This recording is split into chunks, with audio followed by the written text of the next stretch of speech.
Bible prophecy is active and unfolding daily. Zechariah 12, Isaiah 17, Psalm 83, Ezekiel 38. Here is what the LameStream Media is not telling you.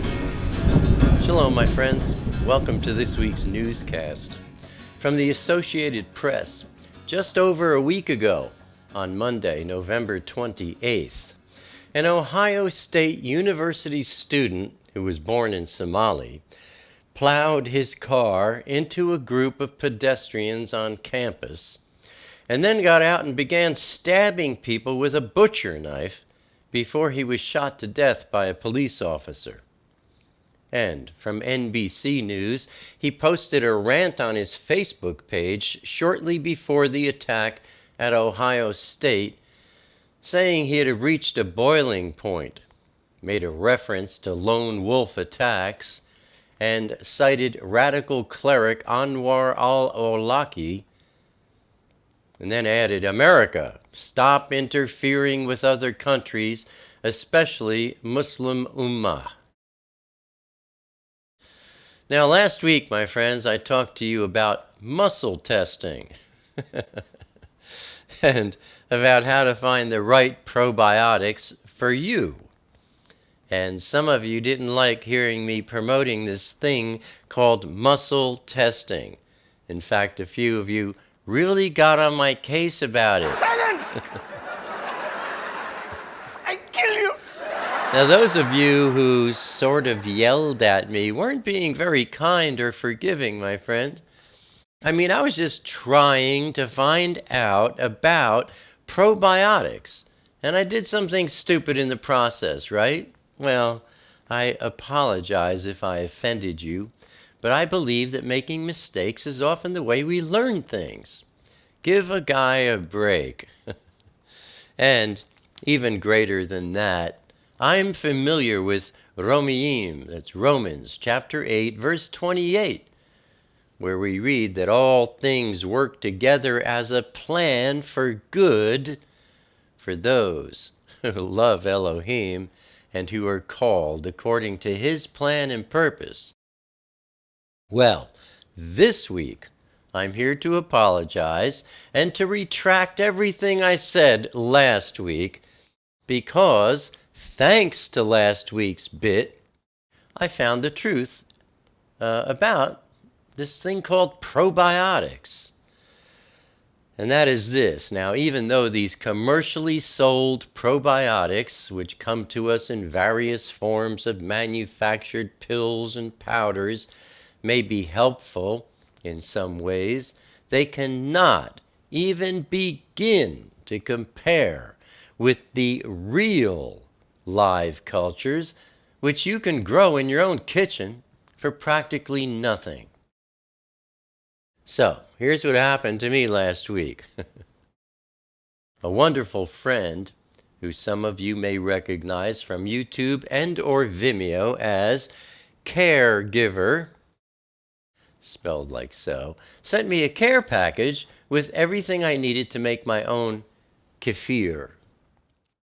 Now, I have to tell you, first of all, as I said last week, I had tried like 4 different probiotics. I wasn't getting anywhere. So I went to this woman. She did the muscle testing thing. That got you angry. Silence! I kill you! I apologize. I didn't know what I was doing. I'm trying to find out, how do you figure this out? What's this probiotic thing anyway? I go on the web, I'm trying to discover it, and all I see are these bottles, pills in bottles. At any rate, I went to her, she did that, and I got this other probiotic, which, I assumed would be better because, after all, my strength was increased when I held the bottle. But that muscle testing thing, I have to tell you, it was worthless. The probiotics I held that gave me greater muscle strength did nothing more than the probiotics I held with the weaker muscle strength. In other words, for me, these commercial probiotics were all worthless. None of them helped me at all. And the idea here is to get these live bacteria into our system because we're not getting it from the food that we purchase anymore. In order to battle the bad bacteria, and all of these commercially made probiotics, how many hours did they spend in a 100-degree 18-wheeler on their way to retail outlets? I mean, they say refrigerate them. These are live. Mostly, I think they're dead. I didn't get anything. And I have to tell you, I was in some very serious pain, my friends. I mean, pain all day long, every day, for a long time. I'm not even going to go into it. So these commercial probiotics, they did nothing. But caregiver, with her care package, she sent me this live culture of kefir. A lot of you might call it kefir. And I put it in a mason jar, and I added organic whole milk, pasteurized, homogenized, and not ultra-pasteurized. And I gave it 24 hours, and the culture grew, and the milk that was in there got loaded with this good bacteria. I drank that down. Now, let me remind you, I said I was in pain 24 hours a day. And it was bad pain, my friends. It's nothing to joke about. All day, every day. Probiotics, I don't know, for weeks. Then, the muscle testing, the powder probiotics, live culture, refrigerated. And I did that for like a week and a half, 7, 10 days, nothing. I took this live culture that caregiver gave me and drank the milk after 24 hours. And in less than 6 hours, the pain was gone. And that was 5 days ago. I have had no pain since.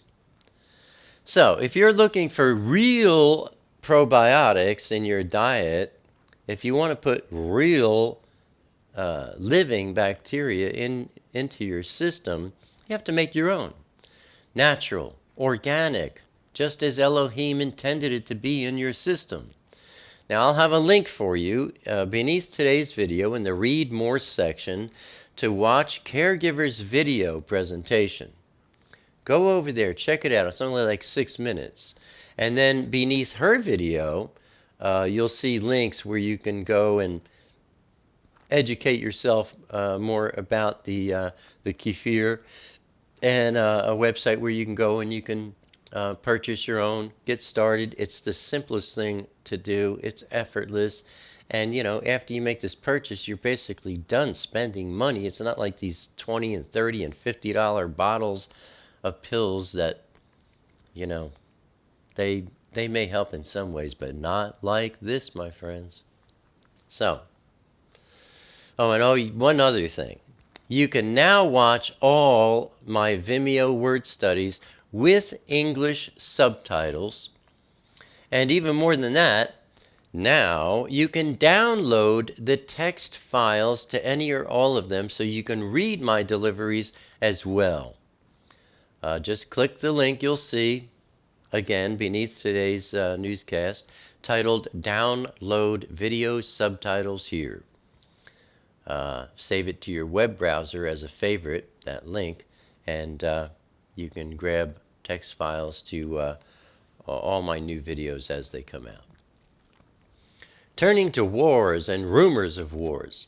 On Wednesday, November 30th, from Ynet News, the Israeli Air Force attacked a Syrian army outpost and a Hezbollah arms convoy not far from the highway connecting Damascus and Beirut early on Wednesday.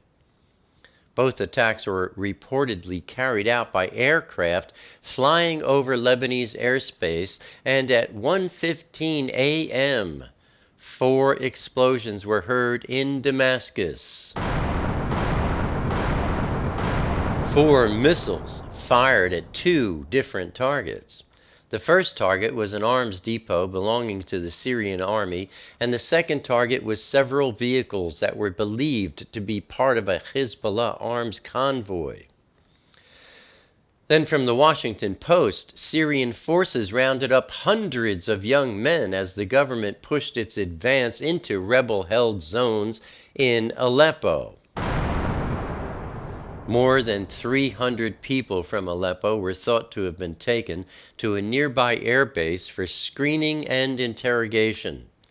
A local English teacher described the bombing and shelling in rebel-held areas as relentless. He said, quote, "The bombs were falling like rain," close quote. And from Iraqi Ruda TV, Iraqi forces, supported by local Sunni militia, have opened a new front against ISIS in the HalleluYah Plains, southwest of Kirkuk. Iraqi forces have so far liberated 2 villages north of HalleluYah. On Saturday, December 3rd, from Arutz Shiva, Syria's army advanced in East Aleppo in a devastating assault that has placed it in control of more than half the former rebel stronghold and sparked a civilian exodus. Tens of thousands of civilians have fled eastern neighborhoods of the battered city since President Bashar al-Assad's regime began its latest offensive in mid-November. Turning to our Intifada update on Friday, December 2nd, from the Wall Street Journal, of the 39 largest fires in Israel last week, 29 were ignited by Palestinian arsonists. An additional 10 sites where arson was attempted but didn't succeed were also identified. Having tried and failed to destroy Israel through other means, Palestinians are now literally setting the Holy Land on fire. The message, evident to all but their friends in Washington and Brussels, is that they would sooner see the land go up in flames than coexist with a Jewish state. That 2-state solution ain't never gonna happen. Turning to our review of last week's news, another terrorist attack in America brought bloodshed to Ohio State University. The Israeli Air Force attacked a Syrian army outpost and a Hezbollah arms convoy not far from the highway connecting Damascus and Beirut. Syrian forces rounded up more than 300 young men as the government pushed its advance into rebel-held zones in Aleppo.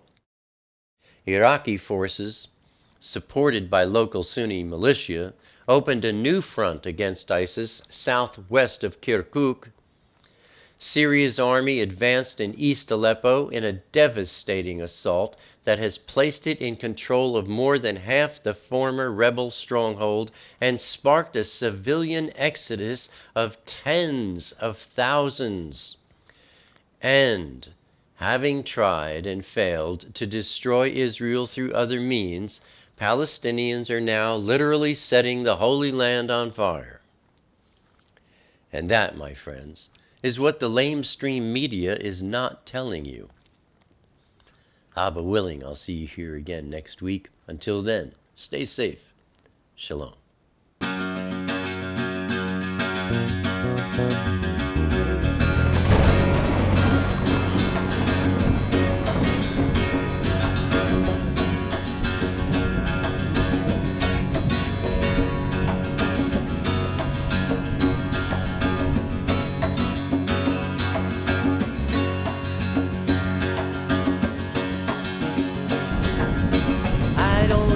Crowded rooms, I need more space than I consume.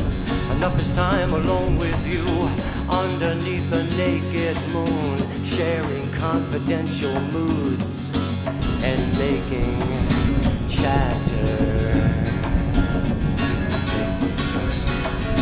Mockingbird nocturnal sings notations of eternal things, entering the quantum breeze, flying not for want of wings. He lights his gaze on you and me, simply because we matter.